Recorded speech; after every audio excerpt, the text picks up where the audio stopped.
Welcome, listeners, to a realm where shadows dance and whispers echo. I'm your host, Rick Clifton, and this is Quills and Chills, the podcast that brings you face to face with the masterminds behind the macabre. In each episode, we journey into the minds of horror writers and filmmakers to uncover the secrets lurking within their tales of terror. From classic tales to modern nightmares, we'll traverse the corridors of the human psyche and unravel the threads of dread that keep us turning the pages or sitting out there in the dark. Welcome to Quills and Chills. Hello and welcome back to Quills and Chills. I'm your host, Rick Clifton, and today I am thrilled to welcome back the brilliant storyteller and maestro of the macabre, McLeod Chapman. His latest novel, Wake Up and Open Your Eyes, is a relentless, emotionally charged journey into the horrors of a demonic possession epidemic spreading through media. It's blending supernatural terror with piercing social commentary, and this story is about as timely as it is terrifying. So welcome back to the show, Clay. Appreciate it. Oh man. Thank you for having me. Thank you for still talking to me after reading that book, because Lord knows, oh my God. Well, I wanna have you sort of tell us a little bit about what the book is about, but before I do that, I just have to ask a question. What is wrong with you? I mean, I am asking myself that question day after day, and you would think I would have an answer at this point, but oh Lord only knows. No, Yeah, it's the way always it kept unfolding, I was like, God, this man's brain just never stopped, and I just absolutely love it. It's a thrill ride from I would say, well, chapter to chapter, phase to phase. I don't want to give too much away. I don't want to give any yeah. spoilers, but it was absolute thrill ride. So Yeah, I guess it's like if you're on a roller coaster and you're on the roller coaster and it's like going up the ramp and it's like and like as you're locked in, you can't get out, and all of a sudden like you realize like, oh, my seat is wet. Why is my seat wet? What is in my seat? Like it's like and then you go over, then it's like like it's just that weird kind of like icky, intense kind of, yeah, thrill rides with splatter. I think that is the perfect way to describe this 1000%. So, all right. So tell us a little bit about what this book is about. I mean, for me, the best way I pitch it is like imagine half of the country is possessed by demons. And what half is you know it totally depends on where you get your news from. Like, do you get your news from social media? Do you get it from 24-hour news networks? Like, where does information permeate your consciousness? And yeah, apparently a lot of screen time is not good for you. It's not healthy. Indeed. I would say that you proved that undoubtedly in this. So I love this premise, though. I think that it is unique in a sense, and I would love to know how you came across this premise. How did you approach tying it to such real world issues? I mean, because we do live in a time where, you know, half the country is divided, and the other half would say that other half is possessed in Yeah. some sort of way. So I'd love to know sort of how you approach tying this all together. Yeah. I mean, I will say, I will be frank and say that, this is something that I am dealing with on a personal level in terms of like having family members who have kind of shifted in their ideological kind of comprehension of the world at large, which makes holiday dinners always, intense. But I do feel, and I hope that the book itself kind of posits this idea that it's, we're kind of beyond this kind of binary way of thinking of like, left versus right, or that like it's no, like we almost exist kind of post, right versus left, and now it's a little bit more kind of insidious in terms of that blurring of ideologies, and how well, like something as innocuous as wellness culture can kind of lead you into these kind of darker paths of like, you don't need to get vaccinated, or you don't need to, eat, why don't you just eat raw liver all day? Like, like that, like something that seems so like, oh, I want to be healthy. I want to be happy again. I want to be a clean living individual.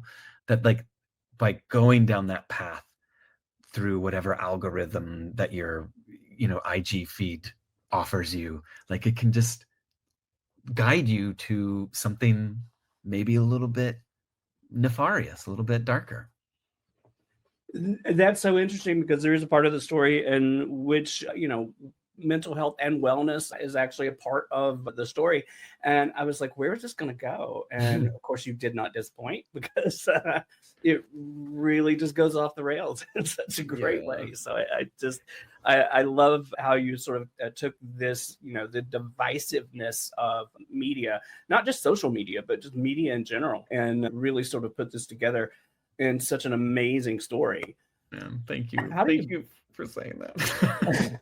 It's really like, again, I'll just say it was, I don't know if it's chapter versus phase or sort of how you would describe that, but it just never stops. And that Yeah. was what I really absolutely loved about it, because my favorite, well, they're all really great, but that phase one, when Noah comes home, we'll get to this in just a second, but when Noah comes home and then what starts happening, I'm like, it was just, you did this to me with What Kind of Mother, but it just was like I couldn't stop reading it, and then I was like, where is he going to go with this? Because I'm not even like on page 100 yet, and this is Yeah. happening, and Yeah.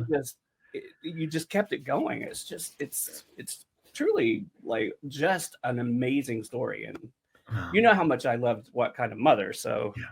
Well, this is like, I don't know, like, what would you think is worse, like, in terms of that kind of like ferocity or intensity? Like, does Wake Up and Open Your Eyes go further than What Kind of Mother? Like, What Kind of Mother, at least it's like we're grounded in character. We're kind of like looking at this relationship. Like, it's like, in Wake Up and Open Your Eyes is like this kind of like anarchic. I don't know. Like, is it There, worse? no, they're both great in their own right. So here's the thing about What Kind of Mother. I read up to a certain point in the book night one when I had the book, and Mhm. then I stopped and I was like, I have to go to bed. It's like 2 a.m. or whatever it was, and then I got up the next day to pick it up, and I picked it up right in that point where the whole story just sort of turns and does a 180, and I was Mhm. like, do I have the same book? It just, because you did a lot of work in grounding the characters, and then there's that major turn in that story. Yeah. This one just kind of hits you right out of the gate. But Yeah. one thing you did that I really loved is when you took a step back, right? So you hit us right out of the gate, and then you take a step back, and then you start leading us through the days leading up to that. My favorite way to tell a story. It's like, just get me hooked, and then just let me kind of go out to sea a little bit, and then start pulling Yeah. me back in. So it was really well done. So Yeah. The book is kind of broken up into three phases. And, phase one is like, you know, you're kind of like stuck in the eye of the storm. And then phase two allows us to kind of step back and kind of look at how we have gotten to where we are. And then phase three is just nothing but chaos. So yeah, I always think of like phase one as being the kind of pre-credit stinger, that like maybe it's like the opening 5 minutes of like the Dawn of the Dead remake or something. You're kind of building up this kind of like, you know, that kind of suffocating kind of like, pedal to the metal attitude. Then you kind of like pivot to a different narrative thread. I can totally see that. I work in film. I'm such a like film person. So when I read stories, I tend to look at it. I'm visualizing the story as how I would see it on screen or through a Mhm. camera, and that's exactly the way I saw it. It was like, you've got this very big sort of moment before you take a step back and start realizing, how did we get here to Yeah. to all of this. So loved it. Let's talk a little bit about Noah and his journey. So tell us a little bit about Noah, his family, his personal journey, obviously without spoilers. I'll just let you go on Yeah. your. I mean, I don't know how much spoilage there is in this book. Like, it's pretty, I think it's all there. But I mean, I use this particular family called the Fairchilds. And the Fairchilds, you have three generations. There's mom and pop, and then there are two brothers who have their own families, Noah and Asher, and who they're married to and their kids. But like Noah is ultimately kind of our vehicle into the story and through the story. But he's one of these guys who like grew up in a suburban southern like moderately conservative family, but then like left home, went to school, went to college in some coastal elite city, and has kind of like progressed on his own kind of liberal progressive path as a just a left-leaning kind of coastal elite dude.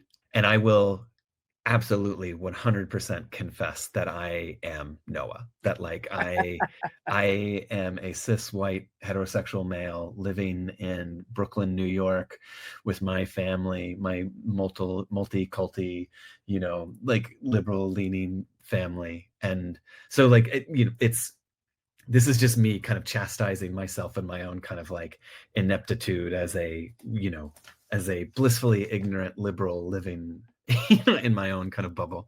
And yeah, what happens when you have parents that are kind of shifting into more conservative ideologies, and Noah has like lost contact with his parents because they've kind of gone so far off the ideological brink that he has to actually get in the car and drive down to his childhood home and see what's happening to them. And when he goes, he realizes things are really bad, very bad, worse, far worse than he could ever have imagined. And that's when things get really gross. Yeah, it does. And scary. And like I said, I was just like, I couldn't put it down. I was like, what in the hell is happening here? So it was fantastic. So I think I can't say that enough. I feel like I'm fanboying out. I'll dial it back. Don't dial it back. Keep going. As you sort of talked about a little bit here, family does play kind of a central role, I think, in the story, from Noah's relationship both with his parents and his brother, also his bond with his nephew Marcus. Mm-hmm. And I'd love to know how you approached like crafting these dynamics in such a high stakes horror-filled narrative. Like, well, so I mean, I'm living in a cultural climate where like we are familiar with that idea of post-apocalyptic narratives, like story, like food, like zombie narrative, like The Last. It's kind of phenomenal how you have these stories that are like, well, the world has ended, the zombies are taken over, and we have to like go on this pilgrimage. And that narrative exists in this book to a certain degree, and I'm kind of like internally cringing at it, because for me, I love, like, the best part of any epidemic, apocalyptic story, zombie story, is always like the first 100 pages, like when like our systems of society are just collapsing and like nobody knows what's going on. I love that. But I had to write that road trip. I had to write about Uncle Noah and nephew Marcus hitting the road and trying to get back to a safe place.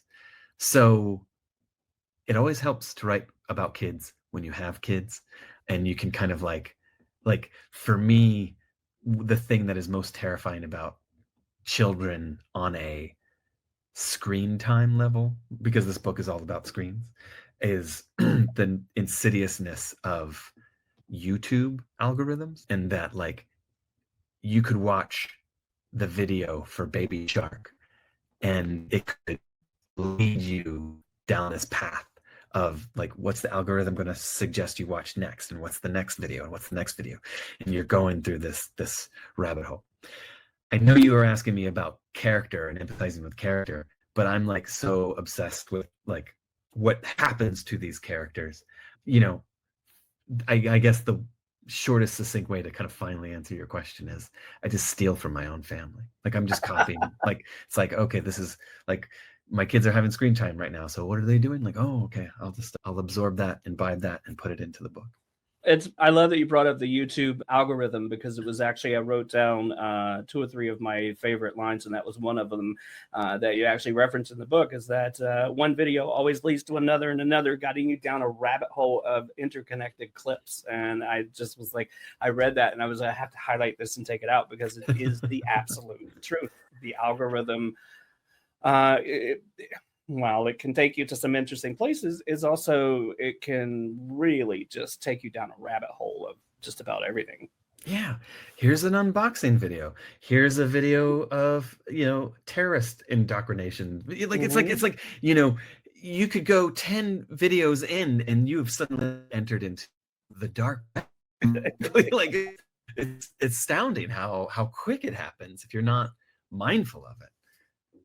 Another favorite quote that I pulled out, and I'll just go ahead and throw it. I'm just going to save it to closer to the end, but I'll just throw it out now. It's like, how do you perform a social media exorcism? And that line just jumped out at me, and I was like, wow, that is like, it's such a simple question or simple phrase of words, but it just had so much power in it. And I was like, wow, I have to pull this out. I have to bring it up, because it's true. How do you do that? Like, I'm I still asking recently left myself. Twitter, and it's like, it was a hard thing to sort of really let that go. So Yeah.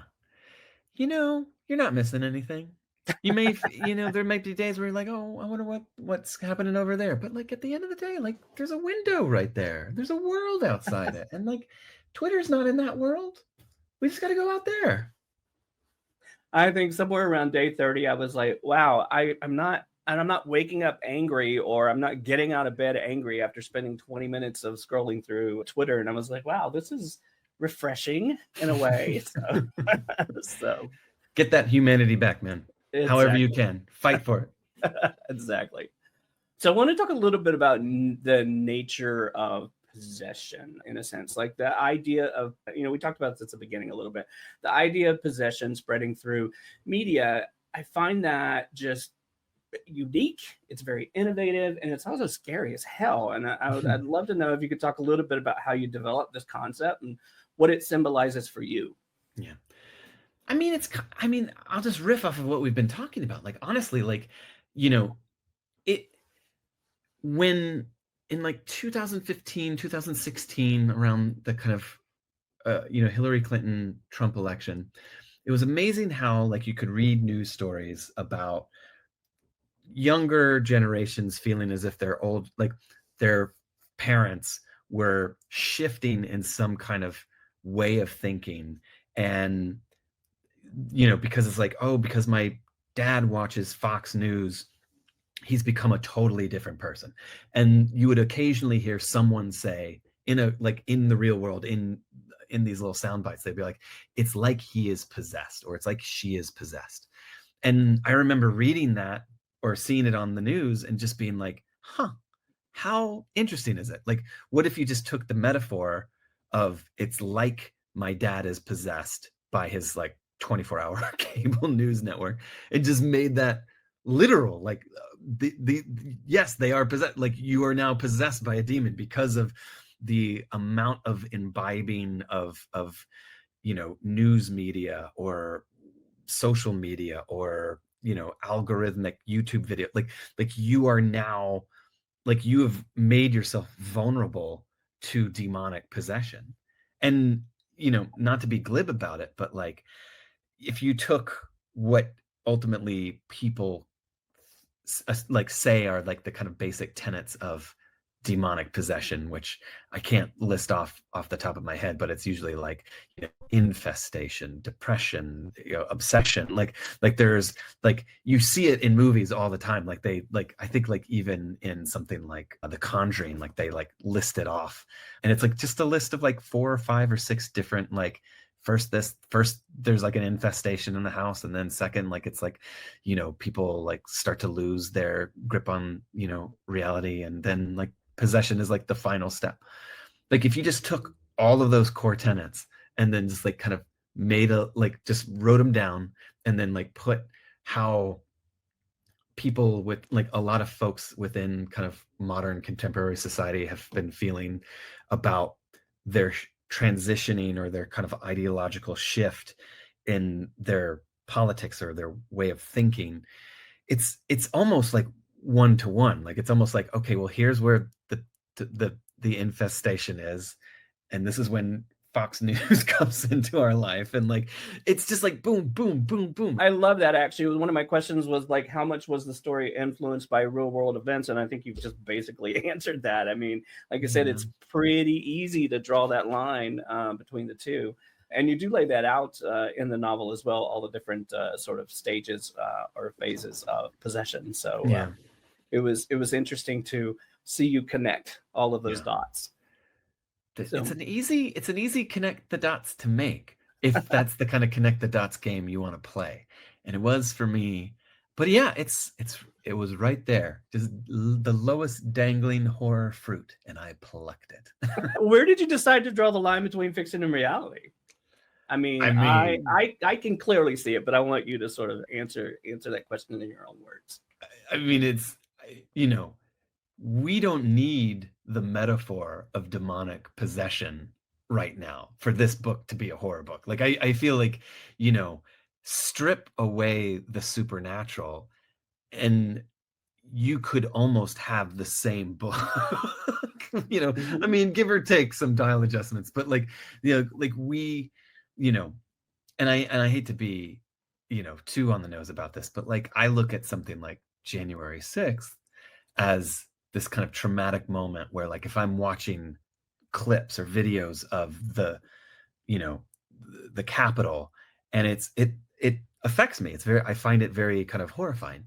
You don't have to think of them as people who have been possessed by demons to see something that you could find, that I personally find very horrifying.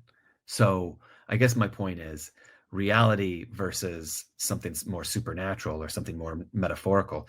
Like, we are embarking upon an era of our nation, our world, our society, our culture, that I don't think anybody really knows where we're heading. You don't have to. I'm not like trying to draw a line, in terms of political affiliations. I just think this is a new dawn, which to me I find pretty, I'm gripping a bit.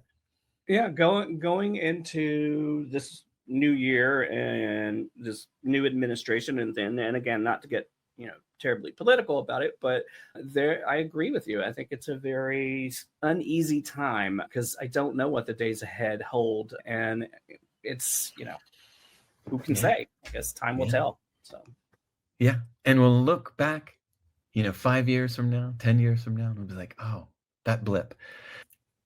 It'll all be because of this book. It was all my fault. you did it. Yes.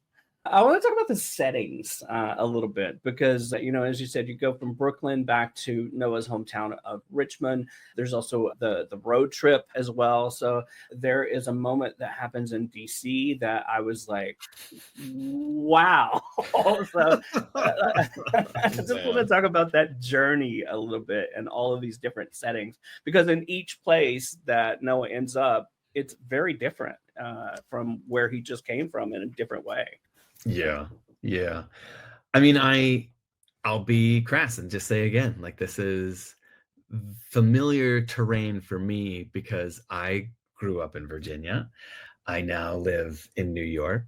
So in the book, we have a character who lives in Brooklyn who grew up in Virginia. And like it became very familiar to me to kind of like, I've been down I-95. I've done the New Jersey Turnpike time and time. Like it was a path that is well tread by this particular author. So when I had to kind of like do the narrative mapping of it, of like, how many days would it take to walk here? How many days would it, what would happen if I did this? Like I know that road, man. Like that is, so I just painted my horror on top of a very familiar course that has been charted every Thanksgiving, every Christmas, since I was a wee little lad. I just want to say thank you for the shout out from my hometown as well, Winston-Salem, North Carolina. It's always fun to Yay! see that in the story. So Oh it's my like, God. yes, go. So Didn't I wasn't very kind to Winston-Salem though, was I? Like it was. well, neither am I when I'm talking about it, so it's okay. It's all good. But much like you, I came to, well, I'm in California, but I came to a big city to escape. Well, I don't know what your reasons were for leaving. Mine was to escape the small city life. So Yeah. I needed to. I've always been a big city person. So welcome to it. We're, I indeed. just stay safe. No earthquakes, no brush fires, no heat waves. Just like stay. We have all of those. So, Stay on it the is up and what up. it is. So it's funny, as a kid, we lived in the country and my grandmother lived in, I guess, the city. And so I would always beg to go to her house on the weekends because I wanted to fall asleep to the city noises, like the traffic and the sirens and the horns and all of that stuff that you just don't get in the country. So I think I've just always been destined to live in a big city somewhere. Take it. Keep it. Now I hate it. I can't stand traffic. I don't want to hear your horn. I don't want to hear your sirens. So it's crazy. So let's talk about the influences for the book. The book itself, I noticed, has been compared to The Last of Us or When Evil Lurks. But I also read through your acknowledgments, and I love sort of how you mention influences like Gabino, also Josh Malerman's Incidents Around the House. So I'd love to know a little bit about sort of, if you could talk a little bit about what you feel influenced this story in a lot of ways. I mean, every time I write a book, I want to kind of immerse myself in the culture of the book. So that meant reading a lot of books that dealt with either demonic possession, but also like reading, actual historical nonfiction books that deal with kind of like societal collapse or upheaval. I don't know. Like I think for me, like writing about these things is also an excuse to kind of learn about these things. And, I mean, as a horror fan, any chance I get to, any excuse to reread, A Head Full of Ghosts by Paul Tremblay or Come Closer by Sarah Grant, like I'm going to take it. Like that is the best part of the job, like these are books that I love and they kind of inform the writing that I'm doing. So, and I just want to be kind of like upfront that like, I want to offer up the kind of tapestry of information and research that goes into kind of like creating and gestating this story, regardless of which book it is for me. Like I want to imbibe movies, books, like you name it. Like it's school for me. I love it. So that brings up an interesting question for me, and I think we talked a little bit about this the first time you were on the show, is about the research process for all of this. What's that time frame like for you? Like to it takes some time to read through books and watch movies and put all this together. So what was, let's say for this particular novel, what was a time frame from the first inkling or inspiration of it versus writing the last word and the revisions and whatnot before the revisions? Let's do it that way. I mean, all in all, I think like I started writing this book in like December 2022, January 2023. And then I had to let go of the book somewhere in 2024. So like late summer 2024. Maybe even earlier than that. God. But like through the kind of gestation process, the mapping process, the developing process, the outlining, the first draft, second draft, third draft edits, like I'm just reading all of these books. Like that's what I do. Like I'm watching these movies. I'm a bummer to hang out with because I'm bringing these books with me wherever I go, or it's like the kids are asleep, so let's pop on The Exorcist. Like, that's it's not entirely just research. Like I do read for pleasure and I do read for other purposes, but like, a good thread of my day is just like my brain, my writing brain is like done by like 2 o'clock, 3 o'clock in the day. Like I can't, like I wake up early, I get my writing done early so that after lunch, I can just, my brain is farting, but I can read, I can absorb. Like that's when I'm like doing my kind of like enriching. I can't come up with words, but I can eat words. I can devour your words. I like it. That's fantastic. All right. So, as we sort of talked about a little bit here, I feel like horror, and I've said this 100 times. Anybody that's seen this show even once, no, I say it all the time. But horror is like it holds up a mirror to society. And I'm kind of curious. Here's the obligatory question: what are you hoping that readers will take away from this book as they look into that dark reflection of wake up and open your eyes? Oh my God. I mean, I can only imagine what people are going to see in this book. I mean, like, yes, it's a mirror, but for me, like, I screamed into the void. Like, it was like, I just needed to let out this kind of like existential wail for 400 pages. And, my hope is that there was someone on the other side of the abyss who wants to scream back. And like, it's going to sound weird, forgive me, but like in this community building way, I needed to do this for myself, and maybe hopefully someone else will, in reading it, feel like they can do that too, and that this book offers some strange catharsis that allows others to feel like, okay, well, I'm not alone in this kind of. So yeah, there's always that kind of like, I'm alone, I'm gonna wail into the void, but then someone echoes back and it's like, oh, you're not alone. It's like, oh, okay, we'll be into this together. That's very interesting, because that was, I think, very much my feeling as I finished up the book. I felt very cathartic would be the word that I would absolutely use, because I was like, you put into words, I think, what I've been feeling for the better part of maybe 8 or 9 years now. Like, and it's just like seeing it was like, yeah, that's very much what it feels like. And so it was very cathartic for me. So let me be the first one to tell you that, please. Thank you. All right, my favorite question, without giving any spoilers or giving anything away, is there a favorite moment or a favorite scene that you feel like readers should look forward to? I personally have very many, but I think there's that first phase we talked about.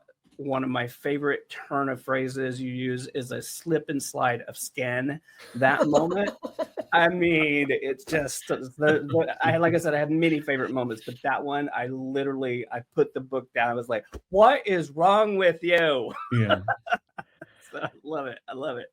If I had to pick one, there's a couple, but I was very gleeful in my weaponization of Vitamixes. To me, Vitamixes, juicers, blenders, they can be pretty nefarious. So that to me was, I'm not going to give anything away, but just if readers want to keep a heads up, beware of the Vitamix. Beware the blenders. Beware the blenders. I would say that's a very good warning. Also, be warned about earworms like Baby Ghost, because it's very clear what that is. And I was like, damn you. So it's great. All right, Clay, what's next for you? What's going on? What are you working on that you can tell us about?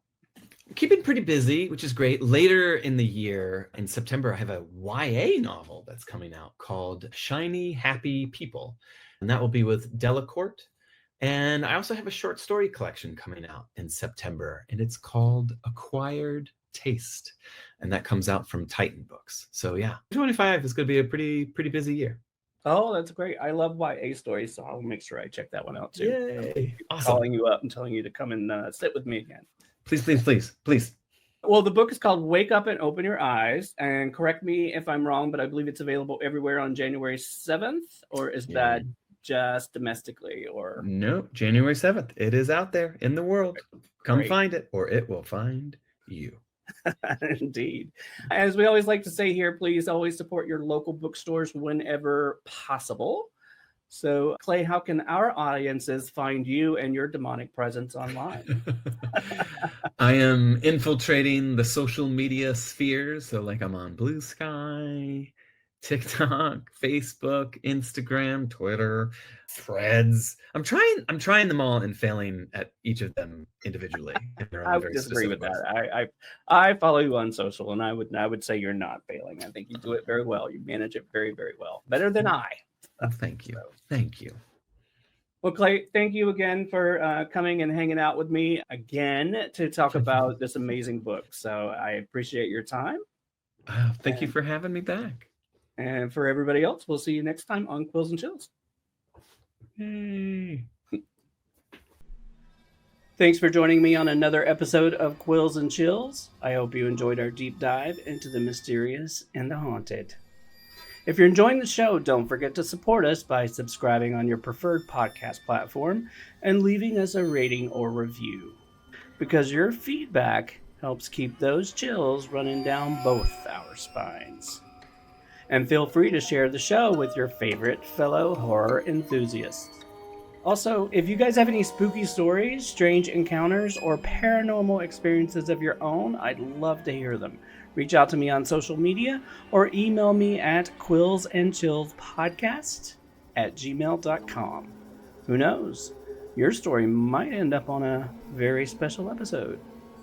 Anyway, thanks for listening, and I will see you back here next time on Quills and Chills. Bye, y'all.